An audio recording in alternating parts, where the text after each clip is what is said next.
తోడు అని వాళ్ళు వీళ్ళు ఎన్నెన్ని అన్న పసి పిల్లవాడు నవ్వాడు.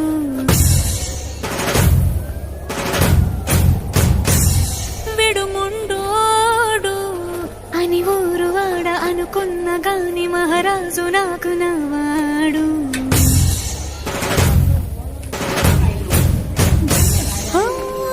మాట పెడుసైనా మనసులో వెన్న రాయిలా ఉన్నవాడిలోన దేవుడెవరికి తెలుసును నాకన్నా. సోసేకి అతిరవ్వ మాదిరే ఉంటా